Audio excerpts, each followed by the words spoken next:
Well, keeping up with social trends among teens and young adults can be tough at times, but this is a little hard to miss. It is a haircut that has gained popularity in the last few years.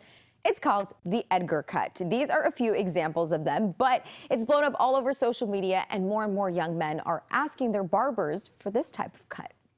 TikTok really started coming around, like blowing it up, but before that it was just straight Instagram. Like I would just go on and boom, an Edgar, and boom, another one. If you type in Edgar haircut on TikTok, you'll see tons of videos of young men with this hairstyle. It's a cut that's grown in popularity, especially since the end of quarantine. Just a lot of people started coming to me and they just started asking me for a taper, which is like taper on the side, a longer on the top, with a line up through the front.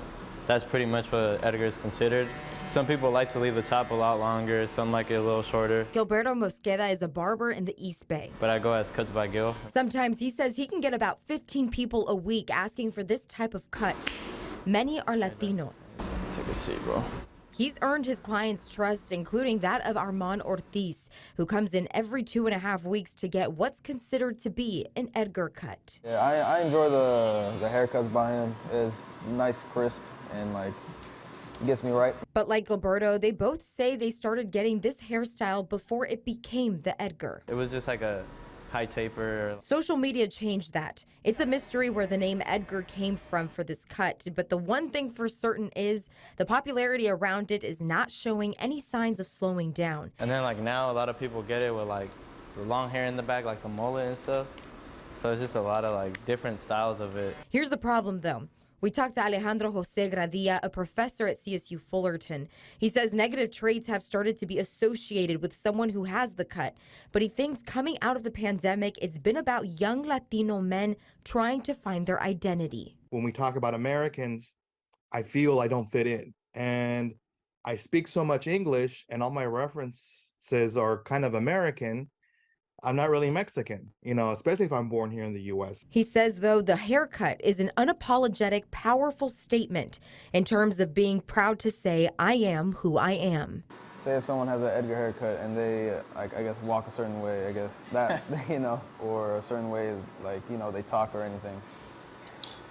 But for me, it just all depends, Someone could have an Edgar haircut and they could act totally different. For Armand, he says getting his haircut makes him feel more confident.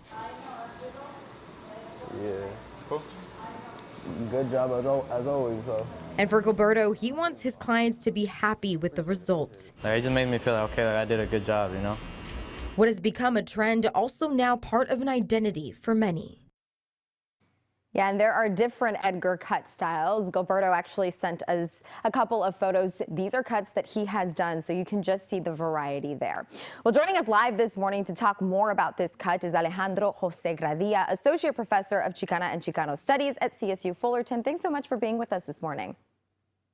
Thank you for having me, and good morning, Bay Area. I did my graduate school there and an undergrad, so I missed the Bay Area. So awesome. Thank you. Yeah, so you're familiar with California. You were also telling me that the Edgar cut is very much prominent also in Southern California. We've talked about this. You also told us that it feels like it's about young Latino men trying to find their identity, and at times the Edgar could even come down to what they wear or what they listen to. Can you tell us a little bit more about that? Absolutely. It's a strange phenomena in the sense that it is a community that is not a community. In other words, there is no meeting of the Edgars once a week or a official business card that you can show or membership.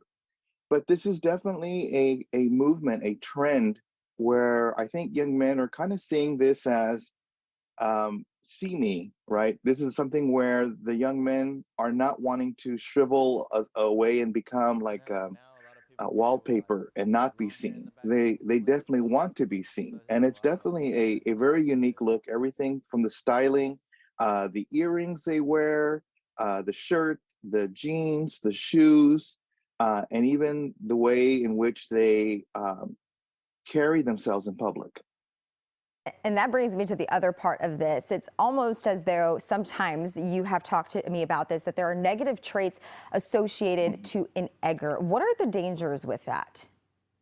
Well, I think one of the things in terms of addressing the stereotypes is that everybody assumes these are the most kind of backward, country bumpkin, overtly racist, sexist people that are out there right now, and they become an easy target.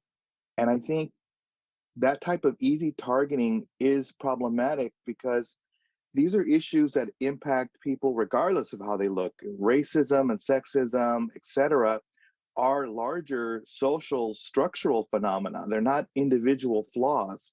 And so targeting these young men as, oh, they're the problem in our community. If we can just get them to stop being themselves, then these problems go away. But we know that these problems exist and persist in different ways and different forms in all communities. So making them the kind of the punching bag of all of our social ills that we as a Latino community may be embarrassed or ashamed of is not really fair to these young men. Yeah, and we talk about this. It can definitely be dangerous. And just talking to two young men in this story, one of them just graduated high school. The other one is doing something that they very much love here. And they definitely gave us some insight when it comes to this cut. The last question I wanted to ask you, do you think that this is here to stay? We talk about this being among the Latino community. Do you think it could even spread beyond that? I definitely think that the style will definitely have ebbs and flows. It will definitely come back, especially as people rediscover it on social media. So that's the interesting thing about social media is that something can appear, disappear, and then get rediscovered via YouTube or TikTok or any of the other social media outlets that are there. And I do think it'll be a constant kind of mainstay haircut. I don't think it'll be as popular or as derided, but I definitely think that it's here to stay. Just like we see the frequent resurgence of, the Jerry curl, or we see the return of the mullet. So I definitely see this style becoming popular also in other communities, perhaps the Asian American community, perhaps the African American community, because there is a mop top version of this. So you could definitely see this crossing over to all communities, especially if they like the styling and the look.